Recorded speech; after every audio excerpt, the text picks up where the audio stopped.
There are city managers right now who are about to lose their jobs, and they don't know it. There's a belief baked into local government that if you're competent, ethical, and professional, you'll be protected.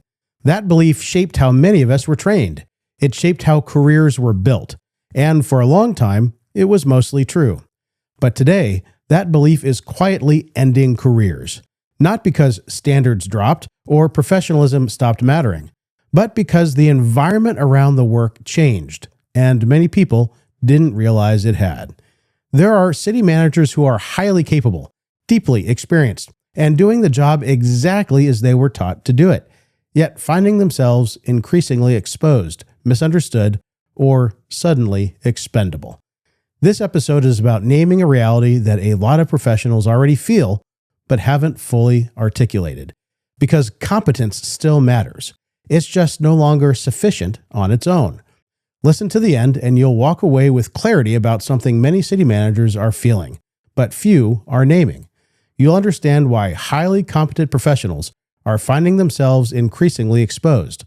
You'll understand what quietly changed, and you'll know what adaptation actually looks like, without compromising your ethics or professionalism. Let's jump in.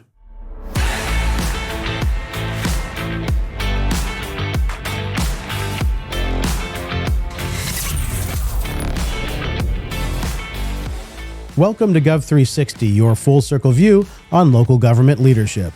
Today's episode is about patterns that are showing up across the profession, patterns that many managers are experiencing privately, patterns that deserve to be examined calmly, without drama, and without defensiveness.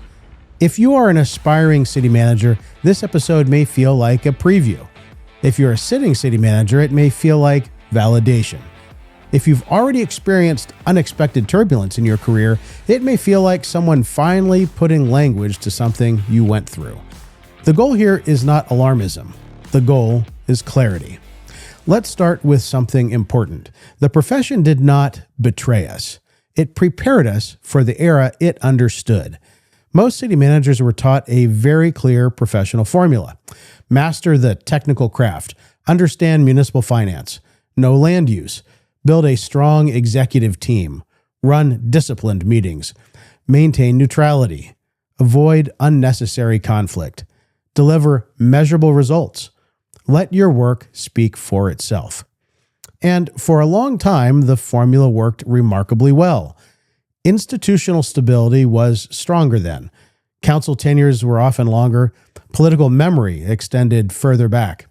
Norms around governance roles were more consistent. Expectations evolved gradually rather than abruptly. If you were competent, steady, ethical, and professional, you were typically seen as an asset worth protecting. There was a time when long tenure wasn't unusual for a city manager. When I first entered local government as an elected official in Westlake Village, California in the late 1990s, our city manager at the time, Ray Taylor, had already built deep roots in that community. He would ultimately serve there for more than 2 decades, 25 years in the same city. That kind of tenure is rare today. But what made it possible wasn't just competence, though he was highly competent. It was stability. The council had several long-serving members. Institutional memory was strong. Relationships had time to mature. Trust accumulated slowly, but once established, it often endured. That environment rewarded consistency. It rewarded discretion. It rewarded quiet strength. And if you performed well and maintained integrity, you could reasonably expect that stability would continue. That wasn't naive. It was the structural reality of the time. And let me be absolutely clear. Those values still matter. Competence still matters. Ethics still matter. Professionalism still matters. Technical mastery still matters. Nothing about this episode is a rejection of those foundations. They remain the bedrock of this profession. But the landscape around those foundations has shifted. The structure is still there. The ground beneath it is different. And that difference is where many capable professionals are getting caught off guard. So what was it exactly that changed? The rules didn't change overnight. They changed quietly, and many professionals didn't notice until it was too late. If we're going to understand the current professional reality, we have to examine not just what feels different, but why it feels different. There are structural reasons this environment evolved. Let's start with council turnover velocity. In many communities, political cycles feel faster than they once did. Council composition can change significantly within 1 or 2 election cycles. Institutional memory resets more frequently. Alignment that once had years to mature may now have months. And layered into that shift are structural changes that many cities have adopted over the past 2 decades.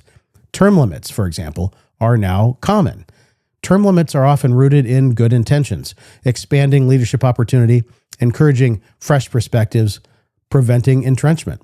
Those are legitimate civic goals. But term limits also compress institutional memory. When tenure is capped, experience cycles more quickly. Collective policy depth has less time to accumulate. Shared history is shorter. Trust-building windows narrow. The council dais turns over more frequently. Now, that doesn't mean councils are less capable. It means the margin for long-term relationship development is thinner. At the same time, many communities have transitioned from at-large elections to district-based elections. Again, these transitions are often grounded in important principles of representation and equity. But district-based elections can change incentives. When a council member represents a defined geographic area, the representational pressure can become more immediate and localized. Concerns are often filtered first through district-level priorities before considered citywide. Now, that's not inherently problematic, but it does change dynamics. And when you combine term limits with district-based elections, you often get shorter tenure, more frequent onboarding, steeper governance learning curves, and less time for institutional fluency to compound. In earlier eras, it was not uncommon for councils to include multiple long-serving members who had worked through conflicts together, navigated difficult budget cycles together, and built durable working relationships over time. Today, in many communities, council members are being asked to make complex fiscal, land use, labor, and infrastructure decisions relatively early in their tenure, sometimes before deep policy fluency has had time to fully develop. That increases pressure on everyone at the dais, and when collective tenure shortens, patience windows often shorten with it. Now, layer on compressed judgment cycles. There was a time when a manager could grow into trust over a longer runway. There was space for relationship depth to develop gradually. Missteps could be contextualized. Today, impressions form quickly, and once formed, they can harden quickly. An early misinterpretation can define long-term perception. A single moment can carry disproportionate weight. Early labeling becomes sticky, and reversing perception takes far more effort than creating one. Then there's the rise of narrative politics. Performance still matters. Budgets matter. Infrastructure matters. Service delivery matters. But perception now moves faster than evaluation. A complex operational challenge can be reduced to a single story in minutes or a soundbite in seconds. A cautious recommendation can be reframed as obstruction. A measured response can be interpreted as hesitation. Simplified narratives often travel further and faster than nuanced explanations.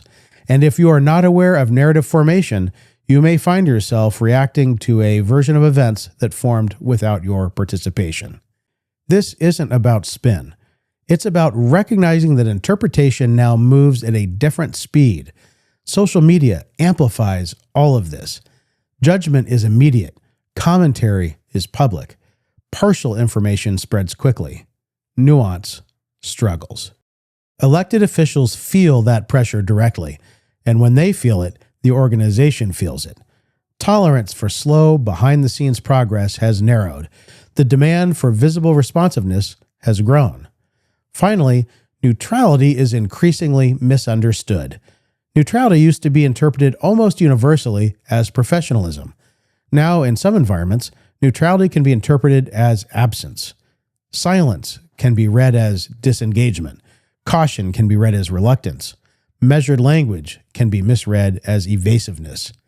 Many managers are still practicing the version of neutrality they were trained in, assuming it will be interpreted the same way it once was.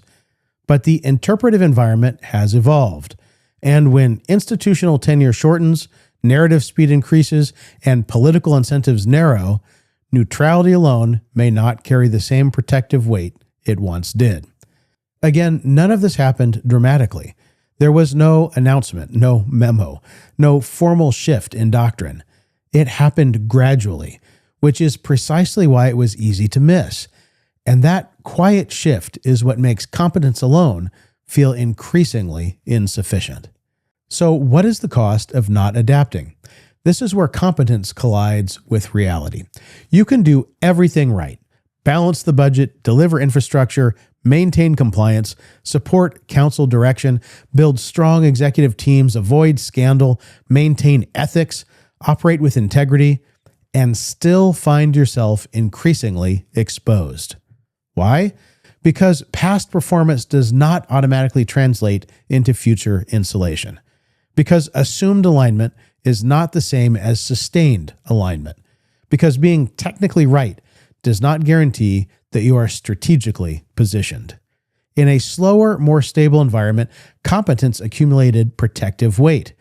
In a faster, more fluid environment, competence can become invisible if it isn't accompanied by relational and narrative awareness. And here is where many managers experience a particular moment. It's not dramatic. There's no explosion. There's no public collapse. It's quieter than that. It's the moment you realize the room has shifted, and you may have been the last to see it. That realization lands quietly and heavily. A tone changes. A question feels different. A briefing lands with less receptivity than it once did. A comment that would have been interpreted as professional discretion is now interpreted as distance. And you begin to sense that something intangible has moved. That moment can be deeply disorienting because your internal logic says, I followed the model. I did what I was trained to do. I stayed neutral. I delivered results. And all of those statements can be true. But the environment now requires more than the original model accounted for. Career shock rarely feels gradual. It feels abrupt. It feels like a sudden inflection point. But in hindsight, the signals were forming quietly. They were there. Interpretation shifting, alignments evolving, patience narrowing. When that realization lands, confidence wavers because you recognize that competence alone no longer carries the weight you assumed it did.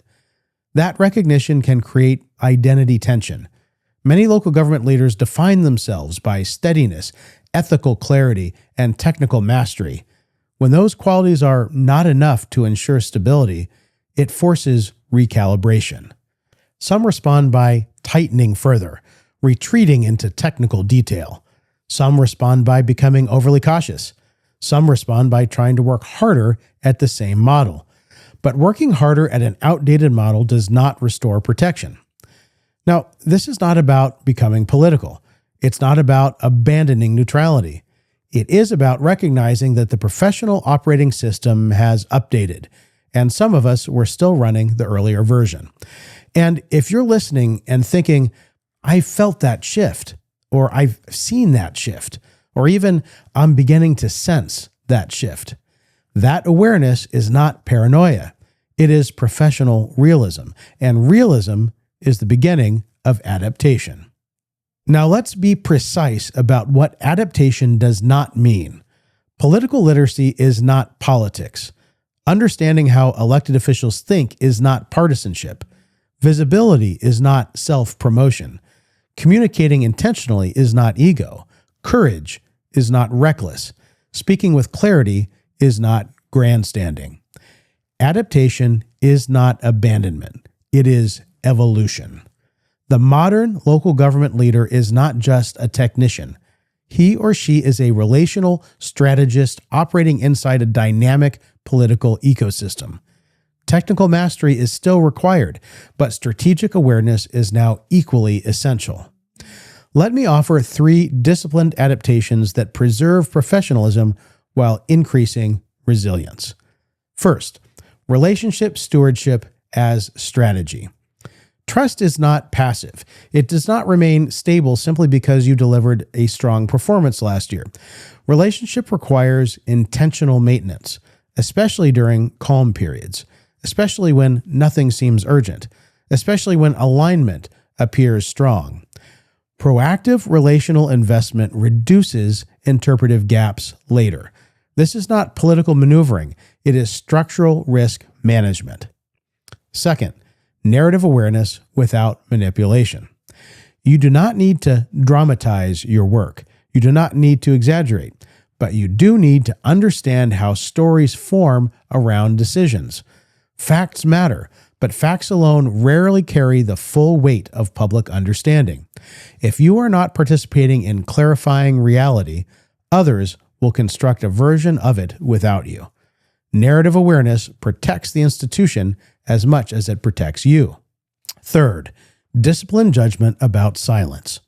Silence can protect credibility, but it can also create ambiguity. The modern environment requires discernment. When does restraint serve stability? When does silence create space for distortion? The answer is not to speak more frequently. The answer is to speak more intentionally.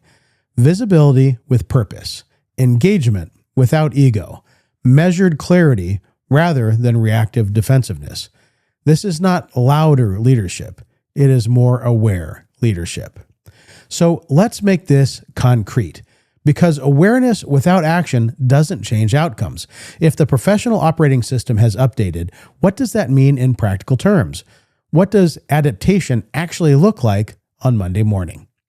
Let me offer some specific behaviors, not theory, not slogans, 8 actual practices. Number 1, relationship stewardship as a calendar discipline. If the only time you speak to a council member is during agenda prep, that's not stewardship. That's transaction. In a compressed environment, transactional relationships are fragile. So make relationship maintenance structural.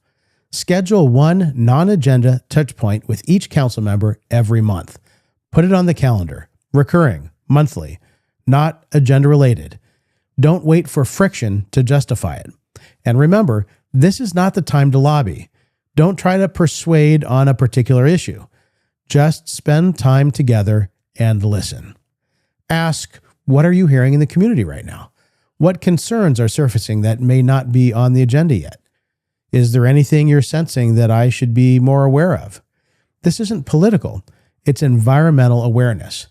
Now, I understand that our jobs are incredibly busy, and frankly, this is an area where I have some room for improvement. But when done correctly, these regular informal conversations reduce the likelihood that frustration will accumulate silently. Also, reset expectations quarterly. Have a structured conversation at least once a quarter with each member of the council that asks, are we aligned on priorities? Is there anything you expected to move faster? Is there anything I may be misreading? Don't assume alignment persists. Confirm it. Number 2, conduct a political risk scan twice a year. We do financial audits. We do operational reviews, but very few managers conduct political risk scans. Twice a year, step back and ask yourself, where is turnover likely? Who appears disengaged? Which issues have emotional charge? Where are narratives forming that could evolve into pressure points? You don't need to solve everything. You do need to see clearly. Often, exposure happens not because managers lack competence, but because they lacked early visibility into emerging shifts. Number 3, practice narrative framing without spin. After any significant decision, ask yourself, if this were reduced to a 30-second social media clip, what would it sound like? If you don't like that version, clarify early, not defensively or dramatically, but clearly, before misinterpretation hardens. For example, after a controversial vote, don't assume the staff report speaks for itself. Offer a concise public explanation. Here's what this decision does. Here's what it doesn't do. Here's why this approach was recommended. Simple, measured, clear. Facts rarely speak for themselves anymore. They need framing. Number 4, increase pre-briefings before high-emotion items. In today's environment, surprises carry higher risk. If an agenda item has even moderate emotional charge, pre-brief more thoroughly than you think necessary. Ask council members directly, is there anything about this item that concerns you? Is there anyone in your district who may react strongly? Pre-briefing does not eliminate disagreement, but it reduces blind spots. Number 5, clarify silence deliberately. Neutrality is still essential, but silence must be intentional, not default. If you hear a mischaracterization repeated more than once in a public setting, that's often your cue to clarify. Calmly, briefly, factually. Not every comment requires a response, but repeated distortion requires gentle correction. Otherwise, silence becomes interpretation, and interpretation becomes narrative. Number 6, map informal influence networks.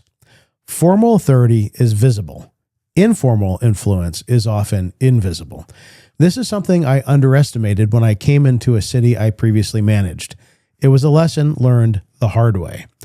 Every council member has trusted advisors, community connectors, key stakeholders, people they call privately. You don't need to engage all of them directly, but you should understand who shapes opinion. Ask yourself, who influences each member? Who amplifies issues? Where do informal conversations begin? Exposure often emerges through informal channels before it appears publicly. Seeing that landscape increases stability. Failing to see it can result in deterioration of trust between you and both your elected bosses and the community at large. Number 7, don't confuse hard work with strategic positioning. When environments destabilize, many managers respond by working harder. Longer hours, more detail, more documentation, more process. Hard work is admirable, but effort alone does not increase protection. Strategic positioning does. Ask yourself periodically, am I visible enough? Am I communicating clearly enough? Am I assuming alignment instead of confirming it? Working harder at the same model does not restore stability if the model itself has shifted. Number 8, build redundancy in trust. This one is subtle but critical. Don't rely on a single relationship anchor. In earlier eras, one strong council alignment could buffer turbulence. In shorter tenure environments, trust redundancy matters. Invest across the entire council, not selectively, not politically, but broadly. Fragility increases when trust is concentrated in one lane. Stability increases when trust is distributed. These 8 practices are not political survival tactics. They are professional discipline in a faster environment. None of these behaviors require you to compromise your ethics. None require partisanship. None require manipulation. They require awareness, intentionality, structure, and discipline. The profession still needs competent leaders. It just now requires them to pair competence with strategic clarity. Adaptation is not abandonment. It is professional evolution. And the managers who recognize that shift early will not only survive it, they will define the next era of this profession. Competence still matters. It always will. Ethics still matter. Professionalism still matters. But in today's environment, competence must be paired with awareness, with relational intentionality, with narrative literacy, with disciplined judgment, not to protect a title, but to protect your ability to continue serving effectively. I do not believe this is a story of decline. It is a story of evolution. The profession still needs steady, ethical, capable leaders. It simply requires them to operate with a fuller understanding of the terrain. If this episode gave language to something you felt but hadn't articulated, then it did its job. If you found value in this conversation, please share it with someone who may need it. Be sure to subscribe so you don't miss what's coming next. We're on all the major podcast platforms. Full video in 4K is available on YouTube, and you can join the Gov360 LinkedIn newsletter. It's free, and LinkedIn is where we can all connect and continue the conversation. Thank you for joining us on Gov360. Until next time, govern boldly, my friends.